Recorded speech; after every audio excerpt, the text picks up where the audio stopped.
It's hard to believe, but it has been 10 years since the first Five Nights at Freddy's game released. And although I personally wasn't there since day one, it's been a really fun franchise to be a part of. And along with that 10-year anniversary, we got one of the scariest Five Nights at Freddy games, in my opinion. Five Nights at Freddy's Into the Pit, which me and my friends have been playing over on boss level. And so today, we are going to be taking characters from the 10 years of Five Nights at Freddy's and mixing them with a more D&D fantasy type setting. This should be interesting. Let's see what we got. Let's create some chaos!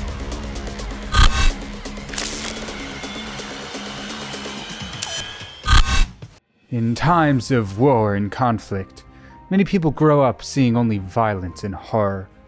When faced with such dire circumstances, many become cynical and bitter to the world and mankind around them, even if they don't realize it. However, every so often, there are people who refuse to give into this dark atmosphere and dedicate their lives to helping others escape from this trap. Henry Emelson was a blacksmith who was tasked with creating warforged automatons to aid the kingdom of Frasburg in the battle against the rival nation of Cawthord. Alongside his partner, Wilfred Afston, the two made a pretty penny furthering their war efforts for the king, turning the tide of the war in Frasburg's favor. After many years of fighting, however, Henry had a change of heart. The king had invited both men to witness how their creations were being used on the battlefield. What Henry witnessed horrified him. The sheer strength that his machines were using and the damage they were capable of causing to a person's body completely shifted his feeling towards the war and his part in it. Wilfred, however, was proud of the work the two of them had done. When they returned to their shop, Henry immediately began throwing the blueprints into the fire pit. He didn't get all of them before Wilfred tackled him. The two men began to argue about playing a part in the war, eventually splitting up, with Henry keeping the shop and the materials, and Wilfred walking away with the remaining warforged blueprints. That night, Henry stayed up for hours designing new blueprints for a different kind of automaton. He no longer wanted to be responsible for hurting people. Instead, he wanted to alleviate them from their troubles and make them smile, if only for a brief moment. Henry came up with a new line of warforged that resembled anthropomorphic animals. His new plan was to go around the kingdom with the automatons and entertain the villagers with song to help them ease their minds of the constant conflict. Using the shop's materials that he was left with, Henry was able to make 3 warforged, a bunny, a chicken, and a bear, the latter of which became the frontman of the new musical group that came to be known as Frasburg's Merry Traveling Band. It was an instant success. Everyone loved the public entertainment, and not only did it make the people of the kingdom smile, but it also boosted the morale of the other soldiers that were fighting alongside the warforged. Henry's traveling band of automatons became popular enough that he was able to rent out a tavern and began selling food, while the traveling band played on a stage visible for everyone. Life overall was better for everyone in Frasburg, except for one. After his fight with Henry, Wilfred attempted to continue making automatons for the king, with little success. Even though he had most of the blueprints, Henry was the one who was proficient in actually making the warforged. Wilfred took care of making agreements and deals with the king, more determining the payments and time frames for their work. Without Henry, Wilfred was unable to fulfill the king's request in a timely manner. He was able to make a couple of them, but with what little money he had left after separating from his business partner, ran out fast, and soon he wasn't even able to afford materials to try creating more warforged. With little options left to provide for his wife and children, Wilfred became desperate. He had to find a way to either get more funding for his creations, or find a way to reunite with Henry, neither of which would be an easy feat. Afton spent countless sleepless nights trying to devise a plan to get back on his feet. He knew the only way to fix his life was to sabotage Henry's and his new business. Wilfred scrapped together any money or materials he could find and began the process of making one final automaton. But this one was different. Instead of being an independent entity, Wilfred would be able to climb inside of it and operate it himself. Once it was complete, Wilfred donned his mechanical suit and headed over to Henry's tavern with rage and murder in his heart.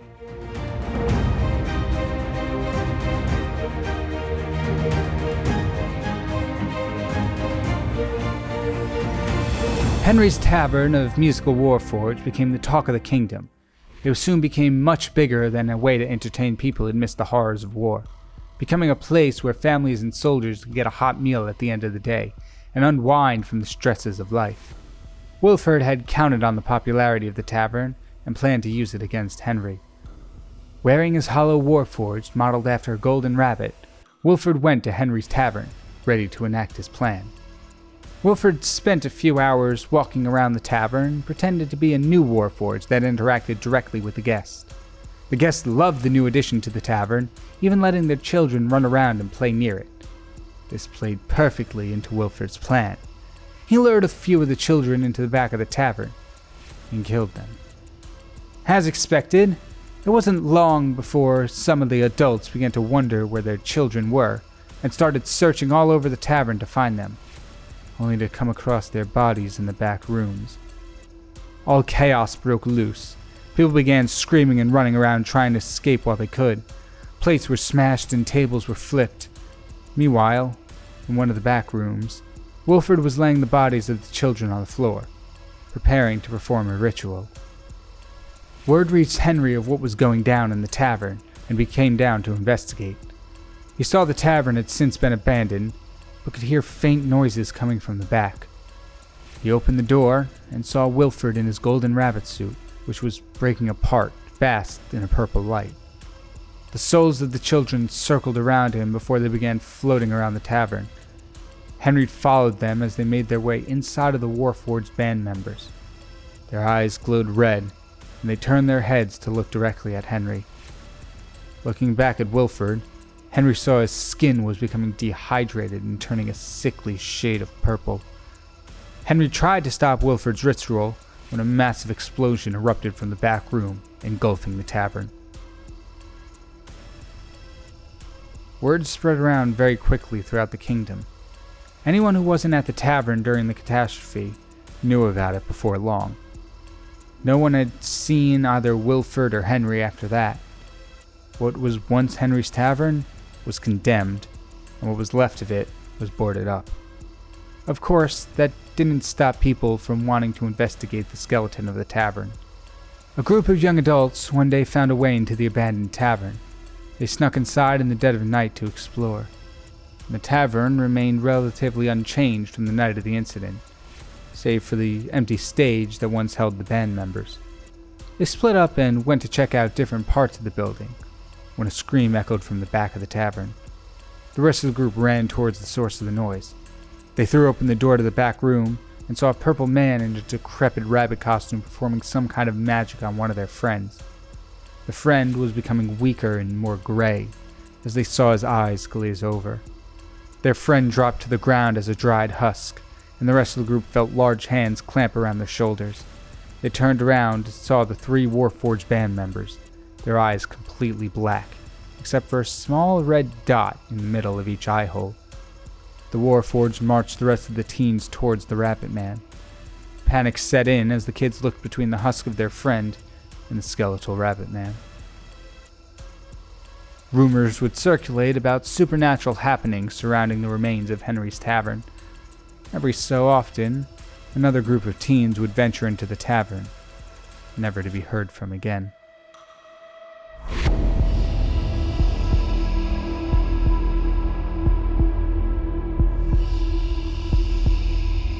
Years passed since Wilford had destroyed Henry's tavern and reputation in the kingdom.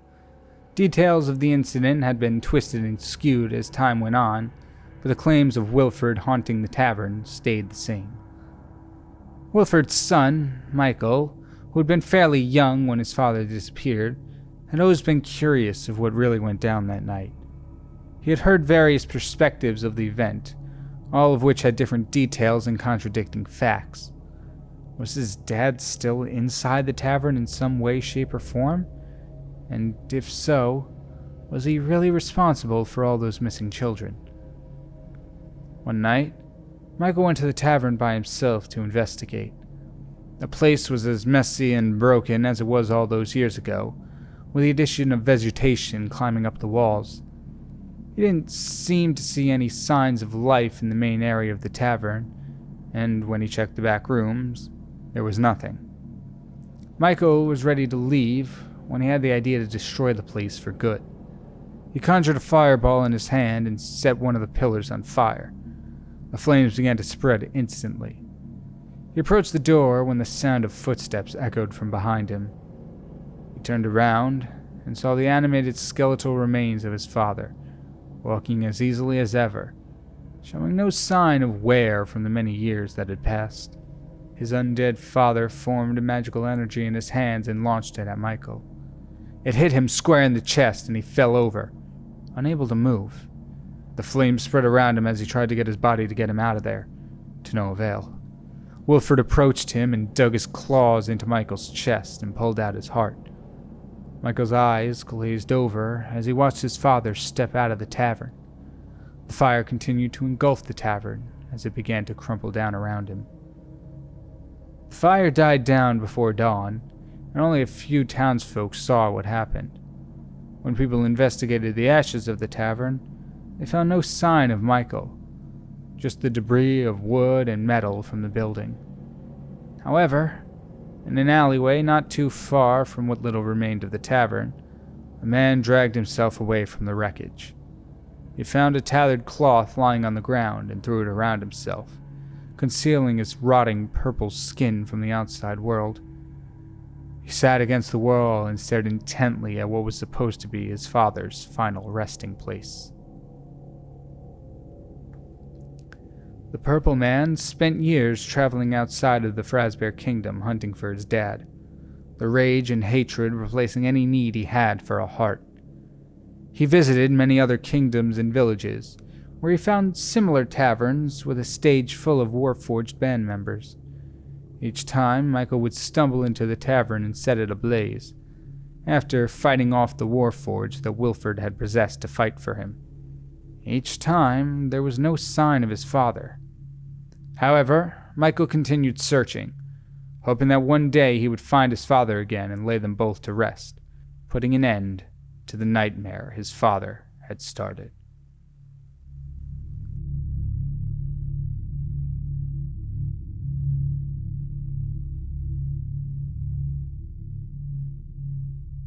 Overall, I'm pretty happy with the designs. Like I've mentioned multiple times in this channel, D&D's a new area for me, so it was really dipping my toes into untreaded waters for this episode, but all things considered, I think it turned out pretty well. And in the last video, I provided you all with prompts that you voted which would fit each of the designs I did in that episode. And today, I have the winners from Voice Actor Fusions Part 4. Best Shading and Rendering. The award is a tie between Dr. Huskspawn of Keith David and Johnny Young Bosch, Patient Number 9. The best overall design is another tie between Dr. Huskspawn from Keith David and Patient Number 9 from Johnny Young Bosch. And finally, best story goes to Dr. Huskspawn from Keith David. And some comments from that episode. Our first one comes from Knight of Arcane, who says, "When I hear Amber Lee Connors, my first thought will always be, it's Android 18 from the Dragon Ball Z Abridged. Yeah, choosing characters from Johnny Young Bosch list alone would be hard. But we got some Danganronpa rep in the video, so hype. Mad Lad over here cramming 5 characters into the Keith David fusion. Or maybe Mad KyngPin." Yeah, overall, loved all 3 of the choices I made for the last episode of Voice Actor Fusions. Nikolai says, at KyngPin Creations, "Thanks, KyngPin. See you in next month's Voice Actor Fusions Part 5. Also, do you plan to continue doing more live streams after the emotions chart? Because you still have yet to finish the Bullwrinkle drawing." Yes, I do. We joked about it in the previous stream before the Voice Actor Fusion episode, that once I finish the emotion chart series, that would be it for the channel. Which, no, I do intend to do more live streams, just maybe one that's less of a 14-part series. And finally, we have Ark, who says, "I love your take, great job, and stay hydrated." Always got water on me, Ark.